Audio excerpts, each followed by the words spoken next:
What's up, road trippers? Namiss ko kayo. Another week, another fun, and of course, another set of people that I'm sure magiging blessing sa bawat isa sa atin. Palakpakan naman dyan! O, diba? Puno-puno sila ng energy. And of course, I'm sure na ready na silang sagutan ng ating question of the week. But before that, kamustahin naman natin sila. Hello? Anong name mo? Camille po. And this is Kuya. I'm Kuya Ian, Christian Sabuero po. Tanin ko pangalan. And si Ate. Roxanne Argoso po. And from what church po kayo? The Valley Cathedral, Naik. Yun, from Naik pa talaga kayo. Grabe, palakpakan naman natin yung mga tao to. Ang layo pa. Alright. Once again, this is Ate Casey and this is Road Trip Online Tambayan, ang Artot. And of course, ready na silang sumagot ng ating question of the week. Pero before that, gusto ko muna kayong tanungin. Of course, I also want to know your season. Ano yung siguro 6-word phrase or sentence that would best describe your struggle or yung mga negative situations nyo in life? Sige, kahit hindi 6-word, baka mahirapan kayo. Kahit 3 words, pagod na ako, ganon. Talaga. O mga ganon. Sige, sino gusto mauna? Challenging. Tapos, nakakapag din ako, nagiging matured ako sa mga struggle na nararanasan ko. So, in short, challenging. Ayan. Okay naman ba kayo dyan? Yung mga nasa likod natin, parang hindi natin sila maramdaman. Okay ba kayo dyan? Okay, sige. Dito naman tayo. Ako basta ipakita mo na gusto mo may paraan si Lord. Ayun. Basta ipakita mo na gusto mo, may paraan si Lord. Yeah. Okay, dito naman tayo. Sa akin naman po, to be a pastor, fighting po. Kasi parang struggle din po sa paglilid ng mga youth. Like that. Praise God for your life. Pastor po pala ito. Nasa gilid natin. Praise God. And of course, ito naman. This is our question of the week.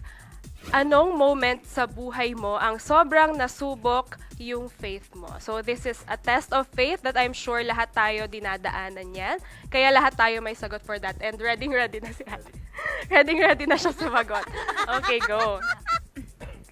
Ako yung kasi nung nag-born again ako, then yung parents ko is not hindi sila believer, hindi sila talaga born again. And then na-challenge ako na pinigilan nila ako against dun sa pagiging born again ko. And then pinapili nila ako noong time na pag-aaral ba or yung church. Then talagang nilaban ko nagpray lang talaga ako sa Lord and naniwala ako dun sa mga pangako niya na nasa Bible.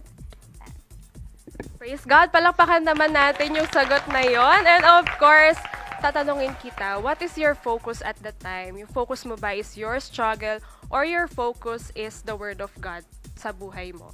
Ako, the Word of God talaga, nag-focus ako doon. Kaya eto ko ngayon, nagpapatuloy at nag-aaral.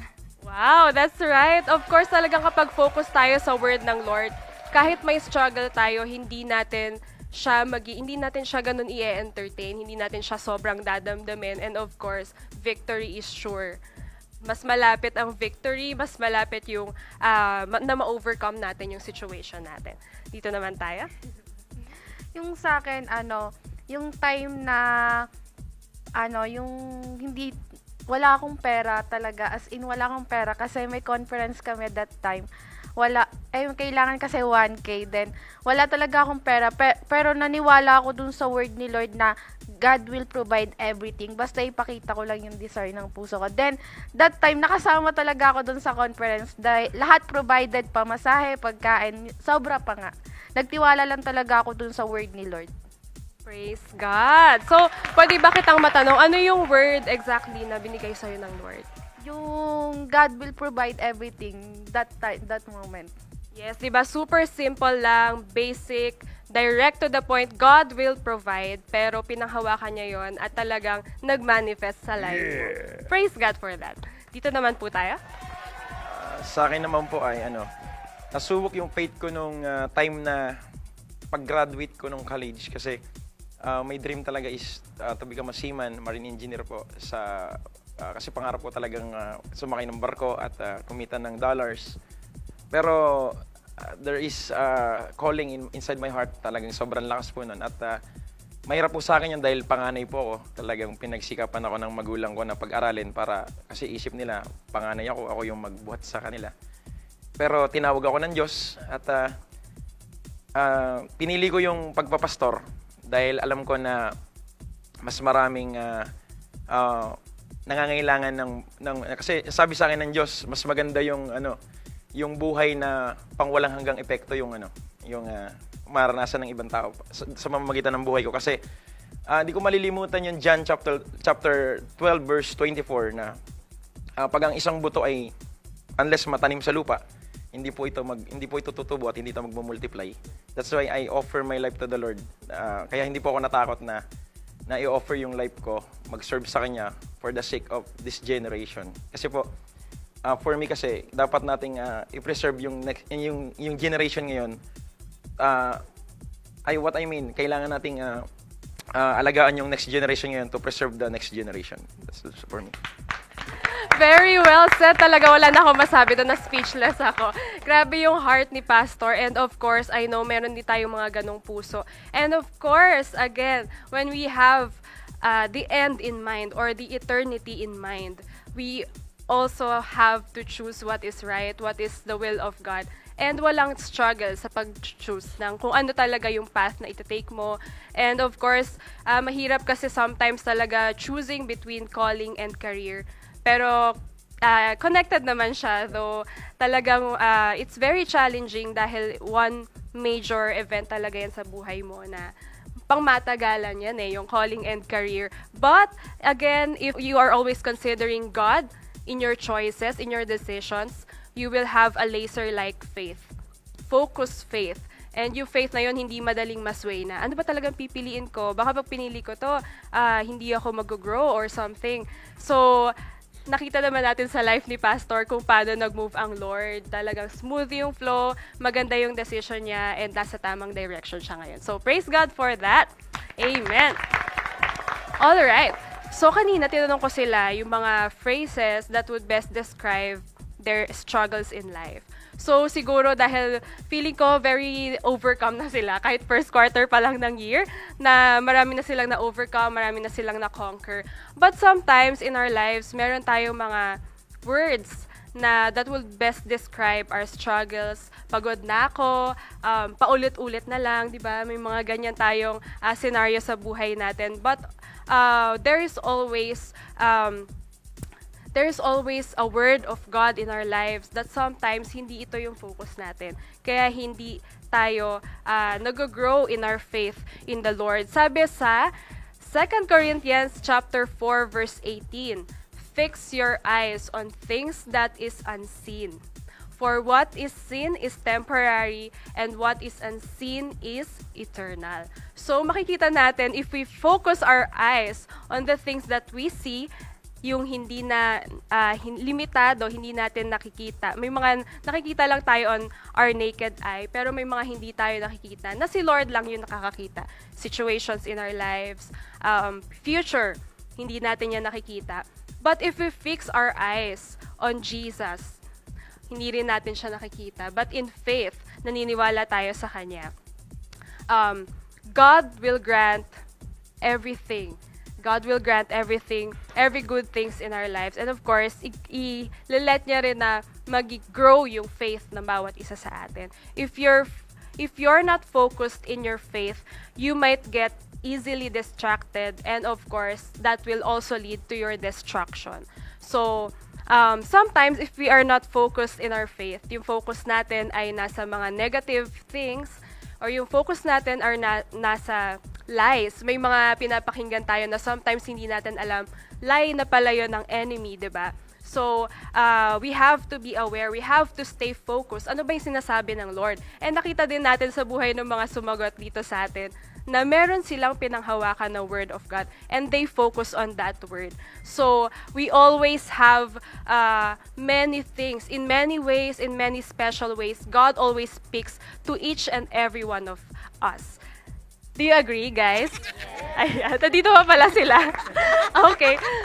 So God speaks to us in so many different ways, and we have to focus on those words, not on the words of the enemy, not on the words of yung mga tinatanim lang natin sa isip natin, but the word of God. If you are focused on the word of God, you will not be swayed. Hindi ka mabilis maatake, hindi ka mabilis madadapa. And of course, victory again is sure in our lives. So yun lang. Praise God once again sa mga sumagot. Thank you so much. And before we end, gusto lang namin na baka gusto nyo i-promote yung mga gatherings ninyo sa inyong churches. Sa The Valley Cathedral Naik po ay meron po kaming ginagawang ano doon, what they call that, the prayer for three for the people of Naik, dahil pangarap po namin na maging example po yung Naik sa buong Cavite at ang buong Cavite maging example sa Pilipinas. That's our goal. And meron din po we are focusing on disciple making sa church po natin doon sa Naik, sa The Valley Cathedral Naik. And then focus po kami sa leadership development and penetrating cell group sa mga campuses. Yun po yung focus ng church natin sa Naik po. Thank you. Yes, thank you so much. Attend kayo. Kung taga-Naik kayo, attend kayo dyan. I'm sure you will be blessed. So once again, palakpakan naman natin. Even yung mga audience natin for today. So thank you guys. May you have a blessed week. And of course, God bless your season. God bless your grades. God bless your school works. God bless your works. God bless all the works of our hands. So bye-bye guys.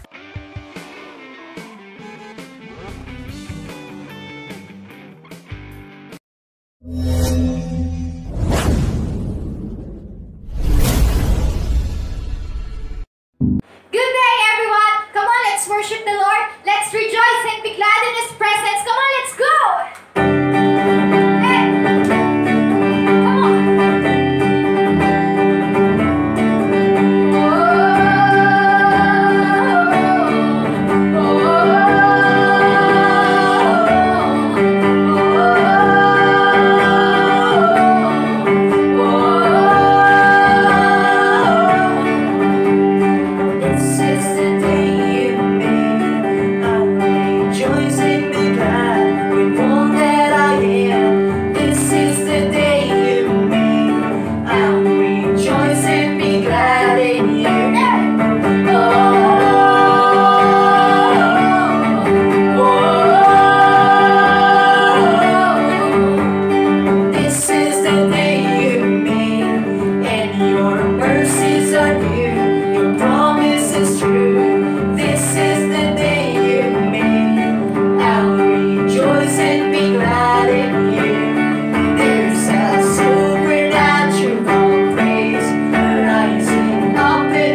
and you came to my rescue, and I wanna be where you are.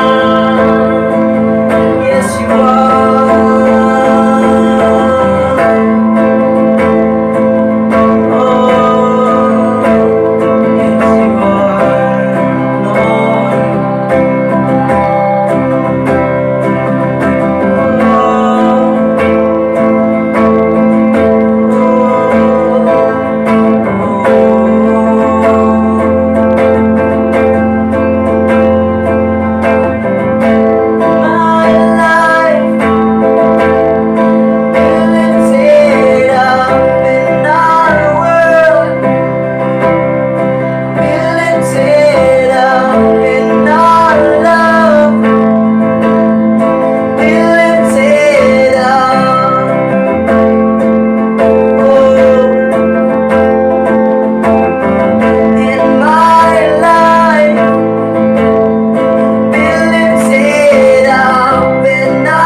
bless your name, and we bow down to you, Lord. We honor you, we adore you. You are the one true King, Lord, in our lives, Lord Jesus. Sa ilawang puno ng lahat ng papuri at pagsamba. Wala kaming kukunin, Panginoon, ni kahit kaunti man, Lord. Thank you so much in Jesus' name. Amen. Amen.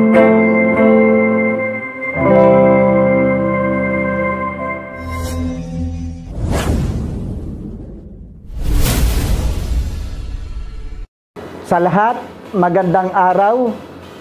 Ito na naman tayo para mag-aral ng salita ng Panginoon. Pero bago ang lahat, binabati ko muna ang taga Manila, Caraga, Ilocos Sur, Las Piñas, yung Isabela Ilagan, ang ating mga kaibigan dyan, ang Family Litawan. At sa Batangas, dito sa parting Santo Tomas, kana Michael, binabati ko kayo ng magandang araw. At dito rin sa Cavite, Tansa, 13, Dasma, Bacoor, Ternate, at taga TBCN Naik.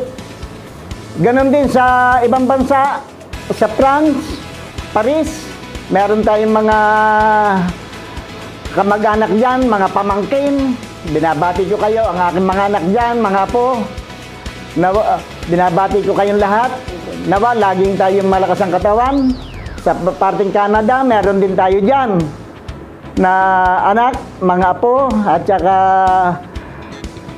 mga kaibigan, kapatid sa pananampalataya sa Panginoon. At meron din ako diyang inaanak. Binabati ko kayong lahat. Sa USA, Australia, UAE, Singapore, Qatar, Japan, at Korea. At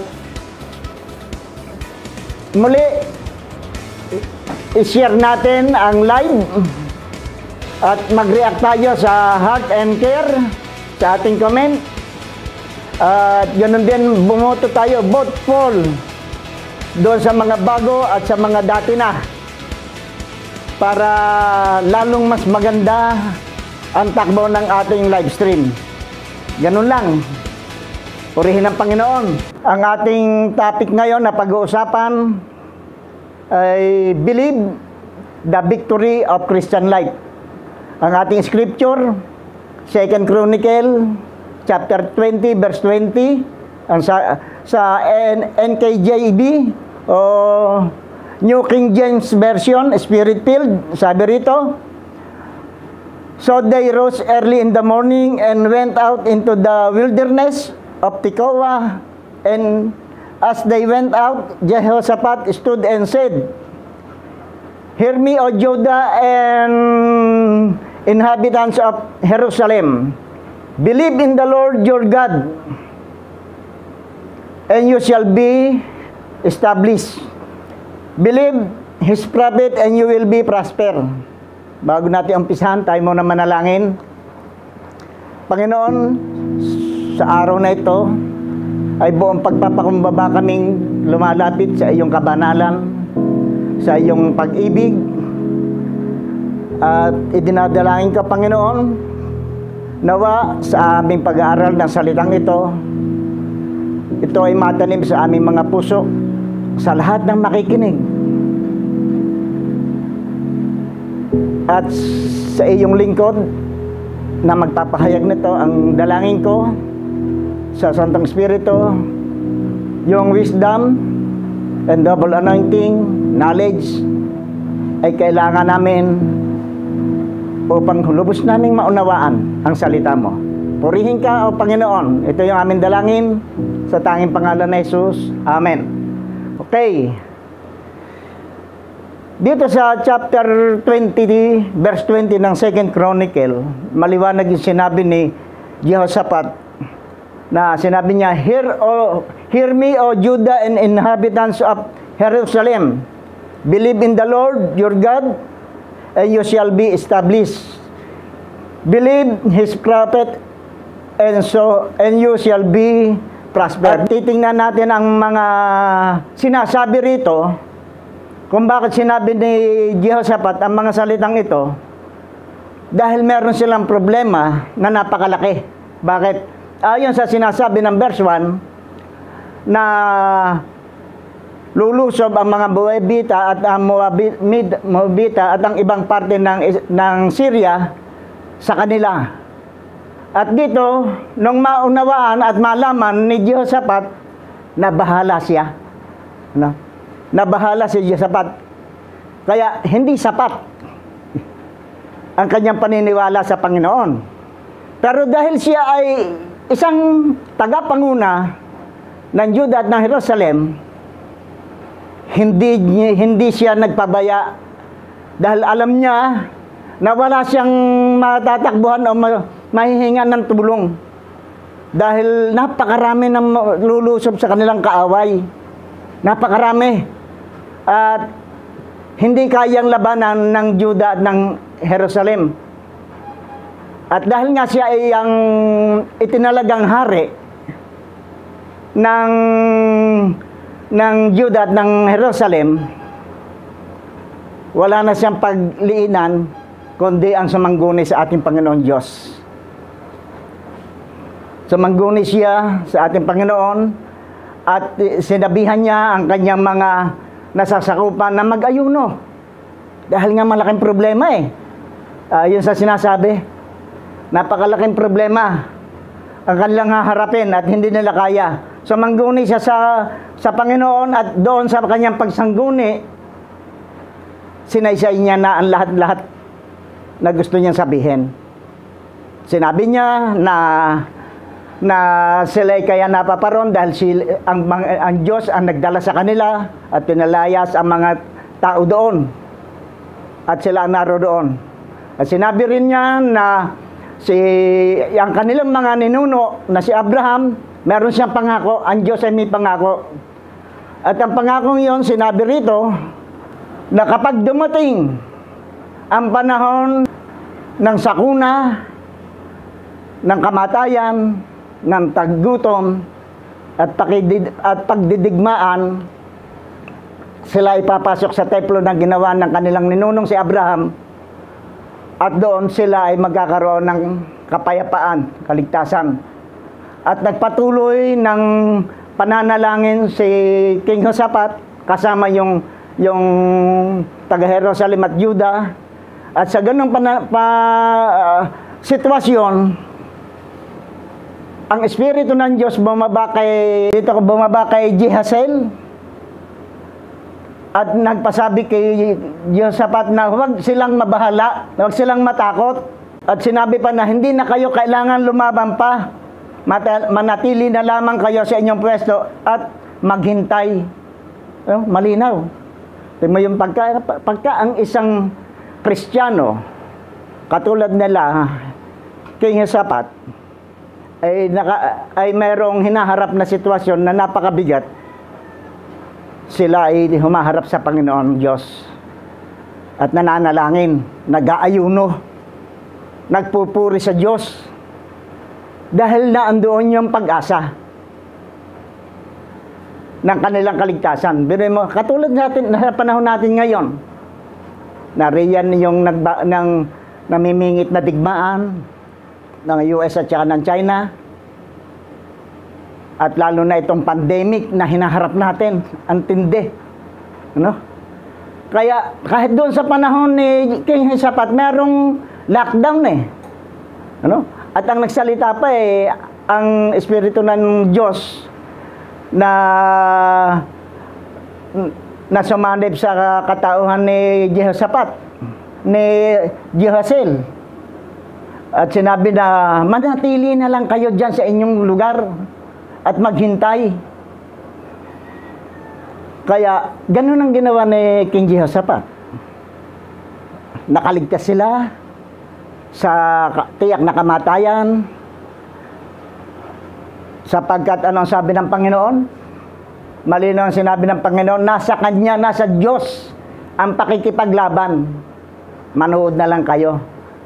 Kaya napakalinaw ang sinabi ni King Jehoshaphat na believe in the Lord your God and you shall be established. Believe His prophet and you shall be prosper. Magtatagumpay. Naroon yung pananagumpay. Naroon yung katatagan. Maniwala ka lang sa Panginoon Diyos. Si Jehoshaphat at ang Juda at ang inhabitant ng Jerusalem, ilinagay nila sa kanilang puso ang paniniwala at sila ay nagtagumpay. Ganon din sa buhay natin, mga Kristiyano. Katulad na sinabi ko kanina, kailangan naroon sa puso natin ang paniniwala upang tayo ay magtagumpay. Paniniwala sa Diyos. Si King Josaphat bilang isang leader sa panahon natin, ang pastor, alam nyo, ang buhay ng isang pastor nakakaranas din na mabahala sa sitwasyon na nangyayari sa kanyang nasasakupan.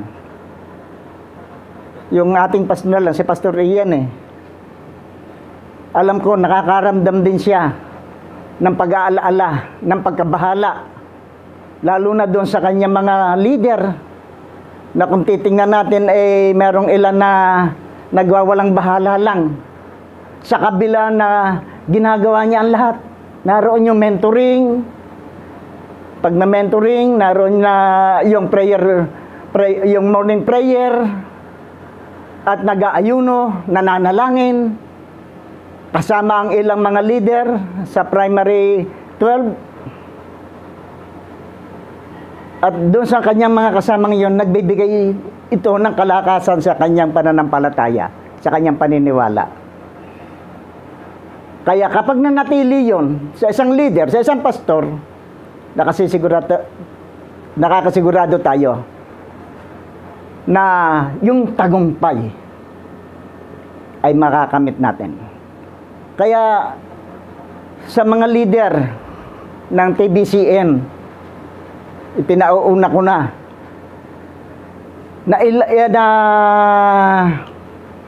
gawin na natin ang lahat. Samahan natin ang ating pastor sa pakikibaka.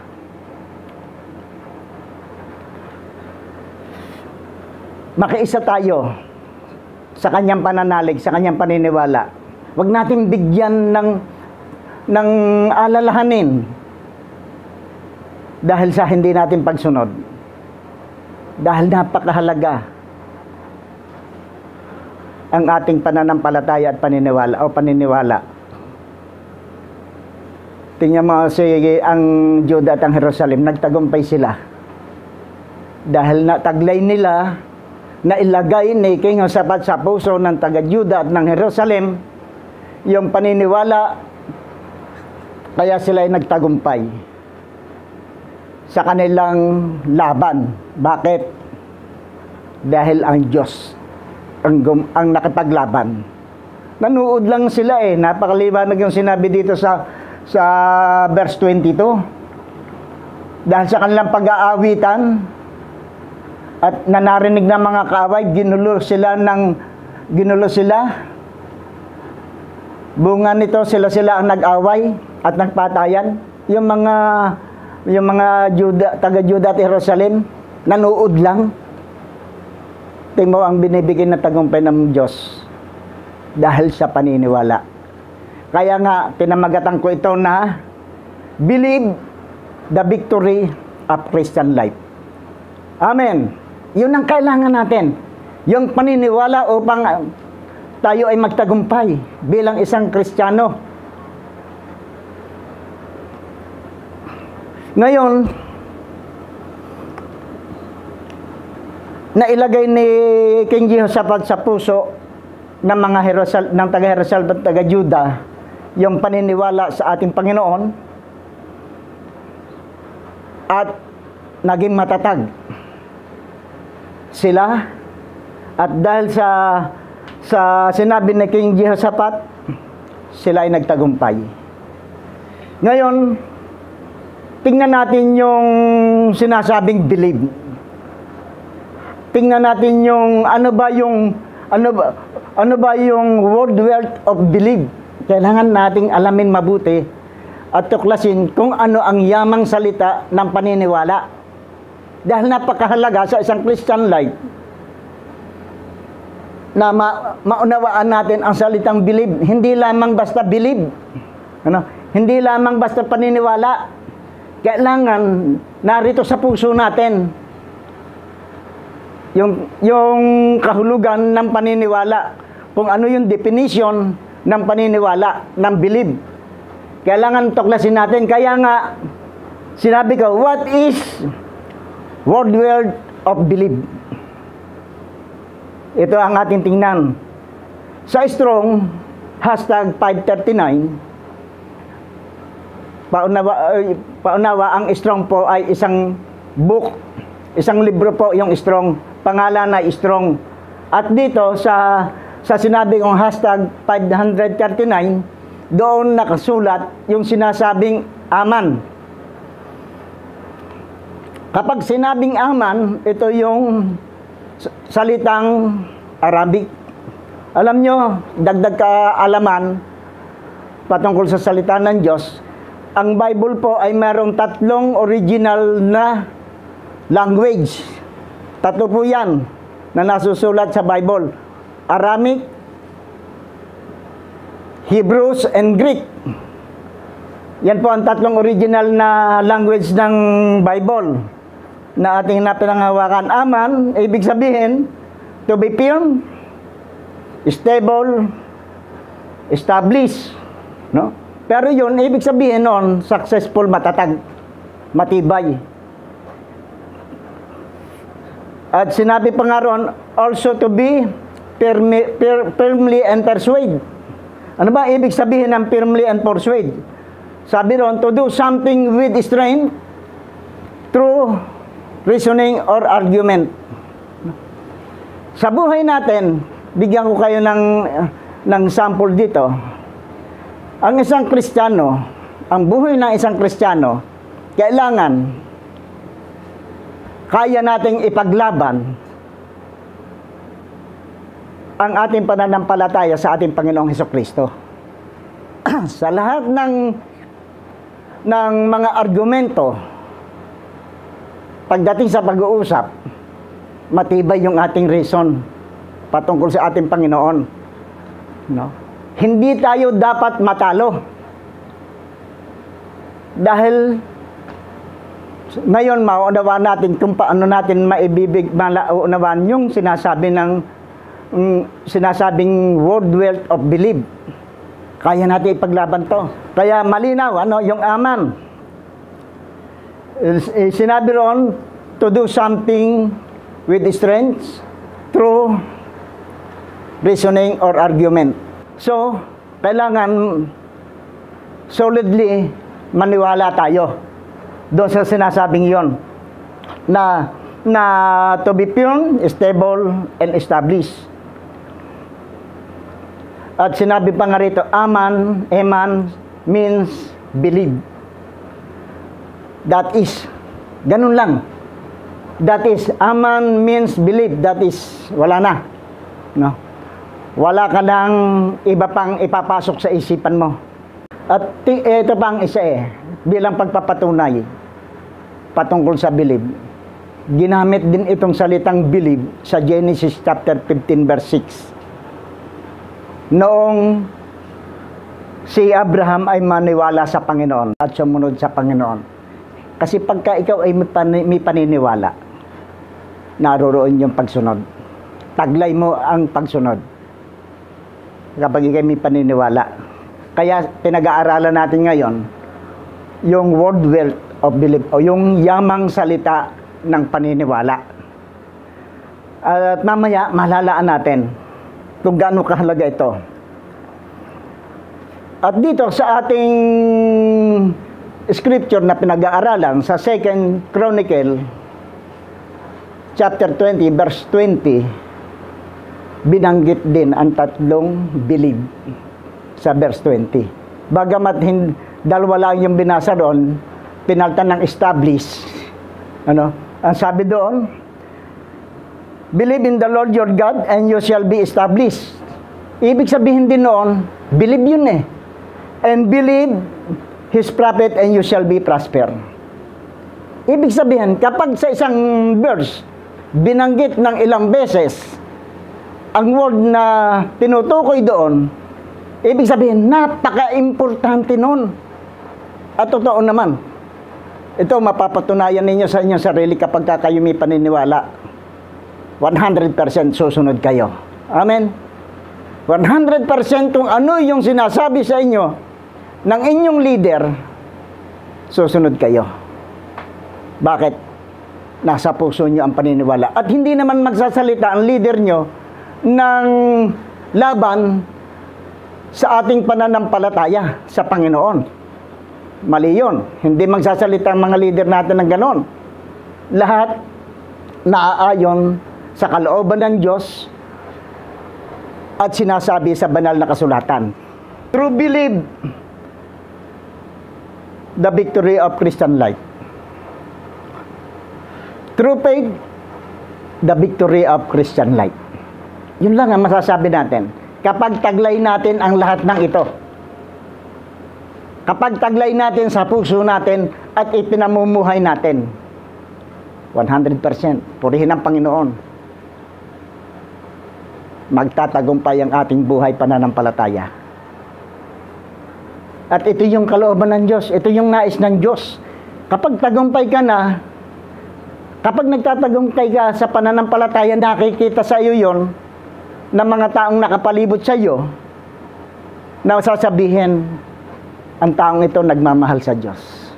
At kapag isinishare mo ito, sasabihin, yung pagmamahal ng Diyos nasa puso niya, pinadarama na din niya sa mga taong nakapalibot sa Kanya. At sa ganung pamamaraan, sa ganoong buhay ng isang tunay na Kristiyano, malaya siyang makakapag-share ng words of God. At sa lahat ng tumanggap, lahat sila'y tatanggap. Kaya, makakamta natin yung sinasabing, love God, love people, change the world. Dahil tayo ang magpapabago ng mundo. Sa pamamagitan natin na gagamitin ng Diyos, magbabago ang mundo. Amen. Yung original na disenyo ng Diyos sa pagkakalikha sa tao ay manunumbalik. Kaya nga pumarito si Jesus sa mundo ng panahon sa bagong tipan. Dahil gusto niya na maibalik sa original na disenyo ng pagkakalikha ang tao. At tayo yung gagamitin ng Panginoon. Kaya nung siya umakyat sa langit, meron siyang last will and testament. Ano yun? Yung Great Commission. Win soul. At yun ang ating tungkulin. Ano man ang sabihin sa iyo ng pastor mo, ng mga leader mo, na dapat ganitong gawin, dapat ayusin mo ang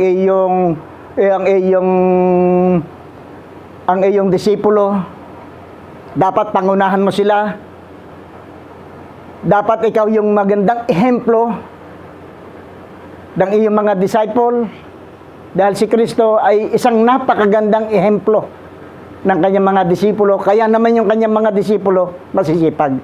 Kailangan ng isang leader, walang tinitingnan. Kailangan pantay-pantay ang pagtingin. Dahil ang mga disipulo natin, matatalino yan May mga pinag-aralan. Alam niya kung ang leader niya mali. At alam din nila na kung ang leader nila ay tama. At kapag ang isang leader ay mali, nalulungkot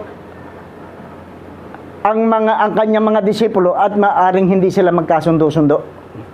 Ganun yun. Kaya wala kang dapat titigan o tinitingnan. Kailangan pantay-pantay. Kailangan na may mentor mo. Kaya nga humahawa ka ng disciple Kaya nga humahawa ka ng iyong 12 para ma-mentor mo sila at madala mo sa tamang paniniwala patungkol sa paggawa para sa Panginoon. Yan ang buhay ng isang leader. At yung mga disipulo mo, ganun din ang dapat gawin sa kanyang mga disipulo. Yung iyong 144 na sinasabi. Ganun yun. Kailangan mamula tayo sa tamang proseso ng G12. Katulad ng ginawa ni Jehoshaphat. Nung sabihing mag-ayuno kayo, ang lahat nag-ayuno. Nung sabihing umawit kayo ng papuri, ang lahat nag-awitan. Nung sabihin ni King Jehoshaphat na manalangin kayo, lahat nanalangin. Nagkatipon-tipon sila sa isang templo. Nag-awitan, nagpuri sa Diyos, nag-ayuno at nanalangin. Ano nangyari? Nagtagumpay. Bakit? Dahil kumilos ang Diyos sa kanilang buhay. Ipinakita ng Diyos ang katapatan ng kanyang pangako. Sa lahat ng bagay, sa estado ng kanyang buhay, naroroon yung katadagan. Dumating man ang problema sa kanyang buhay, anumang uri ng sitwasyon na kanyang kinakaharap, 100% matatag siya. Bakit? Dahil ang Diyos ay kumikilos sa kanyang puso at siya yung nagbibigay ng kalakasan sa kanyang buhay, sa kanyang isipan, at siya ang nangangalaga sa kanya, sa isang leader na taglay-taglay ang tunay na paniniwala sa Diyos. kaya siya ay matatag. Malinaw ang sinabi eh. Believe in the Lord your God and you shall be established. No? Ikaw ay magiging matatag. Bakit? Nasa puso mo ang Diyos. At isa pa ba dito, believe His prophet and you shall prosper. No? Sa panahon natin ngayon yung pastor. Kaya nga ano ang ginagawa ni Pastor Ian? Lahat na ginagawa eh. Para sa atin. Ako naniniwala sa gabi baka kaunti na lang yung itinutulog niya para pag-aralan kung ano yung i-mentor niya sa lahat para saliksikin at patuloy na magsaliksik sa salita ng Diyos upang maituro sa atin.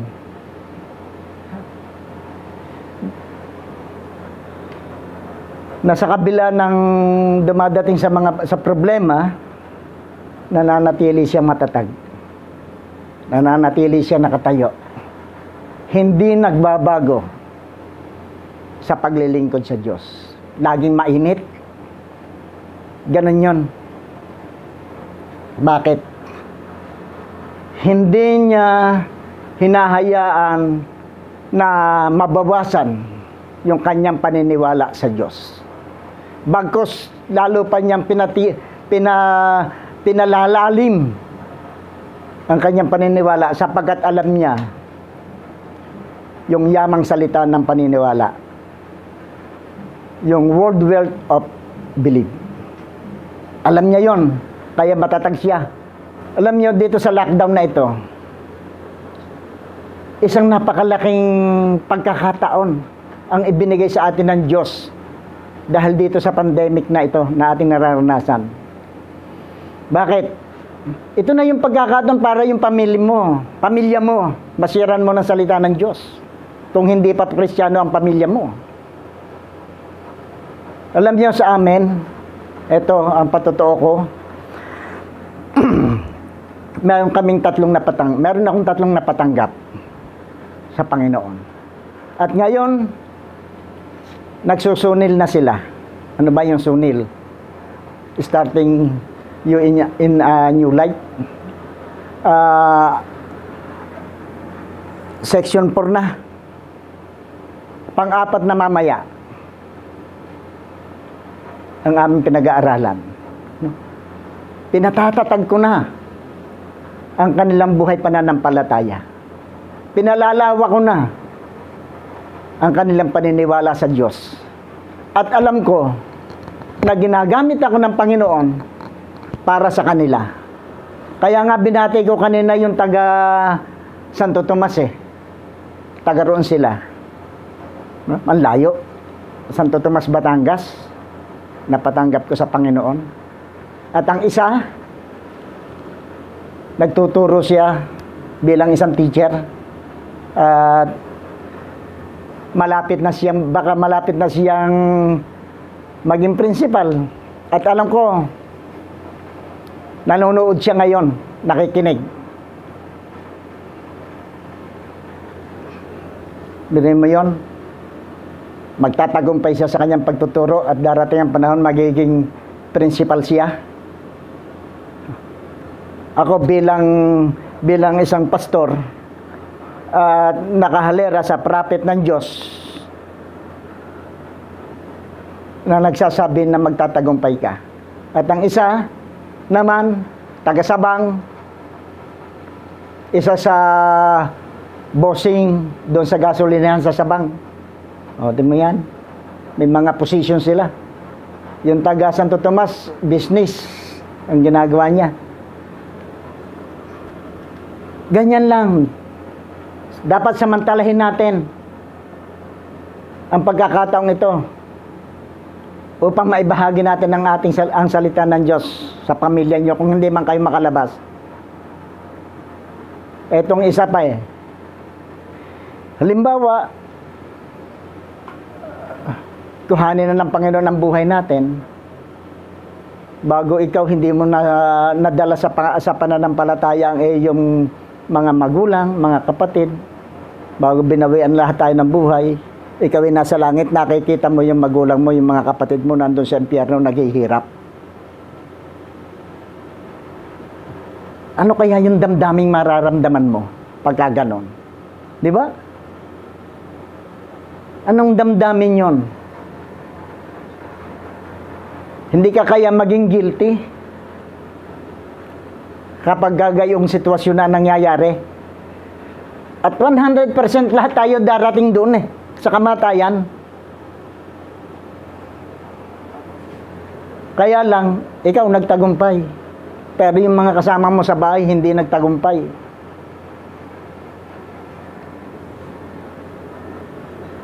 Ang sabi nga ng matatanda, nasa huli ang pagsisisi. Wala sa una. Sinasabi ko ito para gisingin ko kayo, mga leader, mga Kristiyano, mga tumanggap sa Panginoon. Huwag niyong sarilinin ang inyong paniniwala sa Diyos, ibahagi niyo sa mga mahal niyo sa buhay.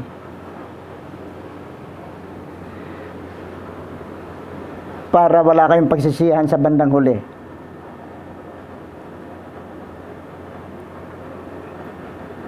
Dito po meron akong dito po sa 2 Chronicle chapter 20 verse 20 na sinasabing, believe in the Lord your God and you shall be established, believe his prophet and you shall prosper. Meron po akong ditong 7 points na napakahalaga na dapat nating sundin at maunawaan at paniwalaan. 5 points. Hindi ko naman ipaliliwanag ng marami yan Dito tayo magtatapos. Una, develop our spiritual vision 2020. Meron tayong spiritual eyes. Kailangan 2020 ang vision yan. Bigyan ko kayo ng example bakit kailangan. Sa isang driver na kumukuha ng lisensya, dumadaan sa medical yan. At pinababasa may pinababasa doon na ABCD. At doon malalaman kung ang vision ng mata mo 2020. Kapag ka hindi, kailangan mo magsalmin. Kasi ako nagsasalmin dahil ang vision ng mata ko, ang isa 200, ang isa 250. Ang vision. Sa buhay pananampalataya, kailangan ang vision natin 2020. Alam natin kung paano ang pagsunod sa Diyos. Bakit? Dahil ang vision natin 2020. Ano ba yung vision ng ating church, ng TBCN church? Siguro alam na natin yon. Lalo na yung mga leader na isi-share na nila ito sa kanilang mga cell group, sa kanilang mga nasasakupan, yung vision ng TBCN. No? Yung mag-win ng soul, di ba? Yun ang vision natin. Ang goal ngayong taong ito, kung hindi lang nagkaroon ng pandemic alam ko, makukuha natin yung goal natin na 1,000 member, leader, di ba? Develop our spiritual 2020 vision. Una. Pangalawa, choose to believe the Bible as the absolute words of God. Choose to believe the Bible as the absolute words of God. Dahil diyan nakasalalay sa ating paniniwala sa salita ng Diyos ang tagumpay ng ating pananampalataya. At yan din ang magbibigay sa atin ng kagalakan upang sumunod sa lahat ng kanyang pinag-uutos. Ganun yun. At ang pangatlo, rely upon it witness to God's nature, character, and promise. Dapat paniwalaan natin ang katotohanan ng kalikasan ng ating Diyos na buhay. Ano ba yung kalikasan ng ating Diyos?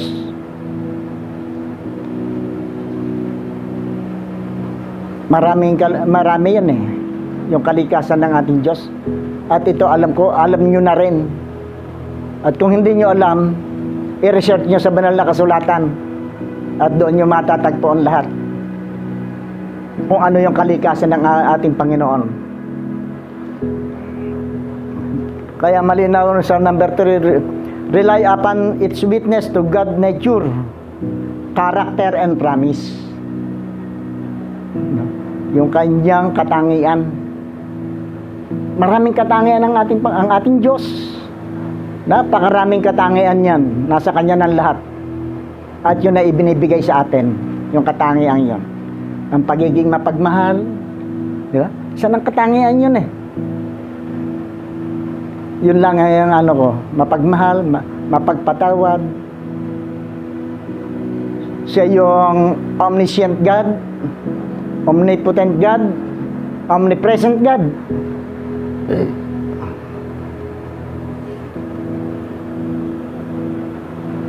At yung kanyang promise, dapat paniwalaan natin yan.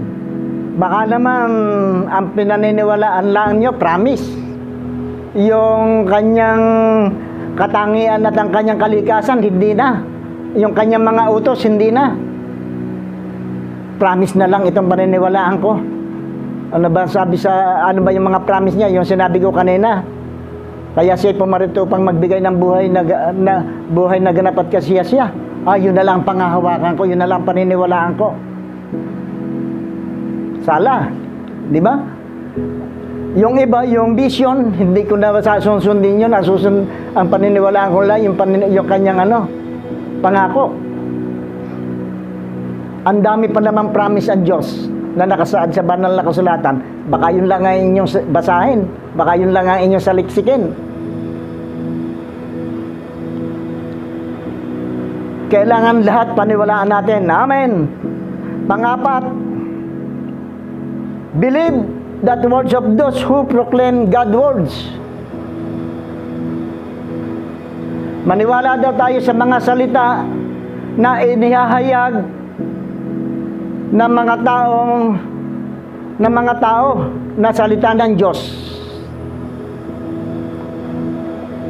Maniwala daw tayo sa salita na inihahayag ng mga taong nagpapahayag ng salita ng Diyos. Kaya nga, meron tayong mga leader na nagpapahayag ng salita ng Diyos. Paniwalaan natin yun. Lahat. At ang panlima, trust prophetic words brought by godly men and women. Magtiwala tayo. Ano ibig sabihin ng prophetic words? Yung ating goal, maaari nating sabihin, prophetic words yun eh. Na halimbawa, sabihin natin, yung goal natin 1,000 ngayong taong ito. Diba? Hindi natin hawak yun. Kailangan maniwala tayo doon. At kailangan kikilos tayo, gagawa tayo. Para matupad natin yung ipinahayag ng sinasabi ritong godly men and women. Kailangan maniwala tayo doon at kumilos tayo. At kapag ginawa natin yan mula sa word of belief na ating napag-usapan ngayon at sa mga bagay-bagay na sinasabi rito, kapag ito'y nasa puso natin at ating isinabuhay at pinaniwalaan, sasabihin ko sa inyo, 100% tagumpay ang ating Christian life. Amen. Tayong lahat ay manalangin. Panginoon, maraming salamat sa salita mo na aming pinag-aralan sa araw na ito. Maraming salamat sa sinasabi ng 2 Chronicle chapter 20 verse 20 na kailangan naming maniwala sa iyo. Kailangan naming maniwala sa mga propeta na nagsasaad ng iyong salita upang kami ay magtagumpay at upang kami ay maging matatag sa aming pananampalataya. Sapagkat tulad nila King Jehoshaphat na sila'y nagtagumpay doon sa banta ng mga kaaway sa kanilang buhay.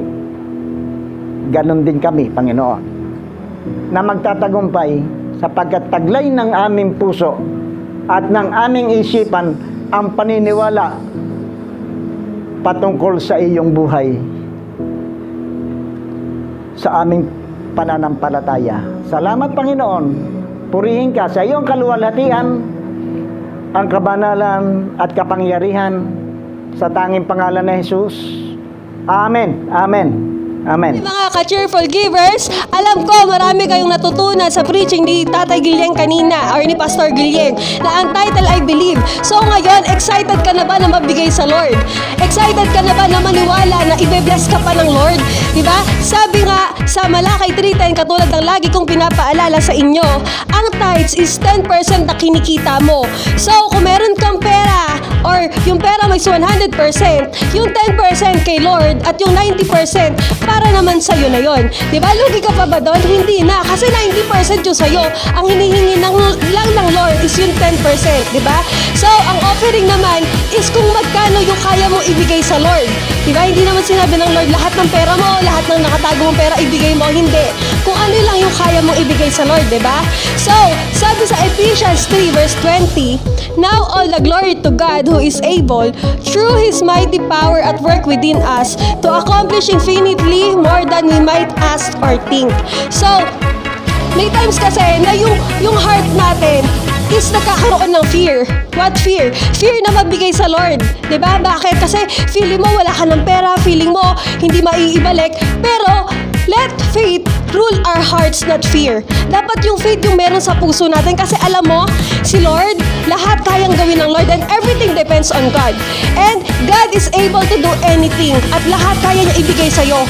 Diba? So, kung kaya ng Lord, kung si Lord, inalagaan tayo bago yung pandemic, what's more ngayong pandemic?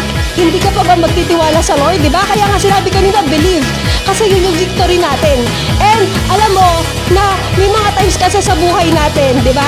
Na pag may nakita tayo isang bagay na bago sa atin, mapapasabi ka na, wow, di ba? Ang galing naman nun. Pero imagine mo pag nagbigay ka kay Lord at talagang blinaw ng Lord yung mind mo, mapapasabi ka na, wow, ang galing mo talaga, Lord. Di ba? So, tandaan mo lagi na everything depends on God and God is able to do anything. Kaya yung mga iniisip mo, yung mga hinihingi mo sa Lord, God can do what our mind can express. Kaya ngayon, i-ready mo na at mag-excited ka na, ibigay mo yung best mo sa Lord. So let's pray. Lord, maraming salamat sa araw na to na binigay niyo sa amin, Panginoon. At Lord, ready na kami, excited na yung puso namin na ibigay yung pinaka-the best na meron kami sa iyo. Maraming salamat, Lord. In Jesus' name, Amen. Sa lahat ng mga sponsor namin dyan, sa mga faithful tithers and cheerful givers na talagang walang sawang nasuporta sa church namin. At alam ko na i-bless pa kayo ng Lord ng siksik, liglig at umaabaw. Maraming salamat po. God bless you. Announcement, in-invite po ulit namin kayo sa ating morning prayer every day, 5 a.m. Ito po ay ginaganap sa Zoom app and kung gusto nyo po na umattend, just message your leaders or yung mga tao pong nag-invite sa inyo. And still ongoing pa rin po ang ating live class, 1 to 3 p.m. every Sunday. Also our SOL1 every Sunday na 3 to 4 p.m. So next is yung ating SOL2 na Saturday, 3 to 5 p.m. So, meron ulit po tayong monthly mentoring na gaganapin sa July 1. At kung hindi pa po kayo kasali sa ating private page, eto, yan. So, mag-message lang po kayo sa inyong mga leaders para ma-invite kayo and ma-accept po kayo doon. Kasi kapag hindi po kayo doon kasali, hindi nyo po mapapanood yung mentoring or yung convergence po ni Pastor Ian. Next is, yung Sunday service as well, every Sunday pa rin po yan, 10 a.m. sa ating first service and 5 p.m. po sa ating second service.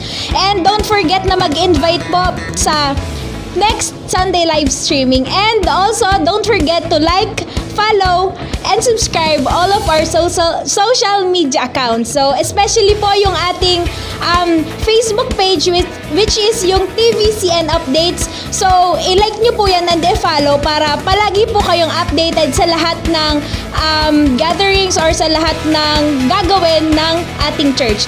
Next is yung YouTube channel natin. Nandun po lahat ng covers ng songs, nandun po lahat ng testimonies, and yung kung hindi pa kayo nakapanood ng Sunday service or parang na-miss nyo, so doon pwede nyo balikan yung mga services na na-miss nyo.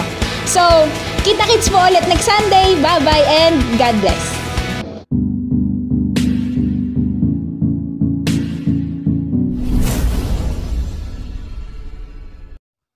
Lagi ako nagchat-chat sa'yo, kinukumusta ko devotion mo, hindi ka nagsisim. Irene, ako to.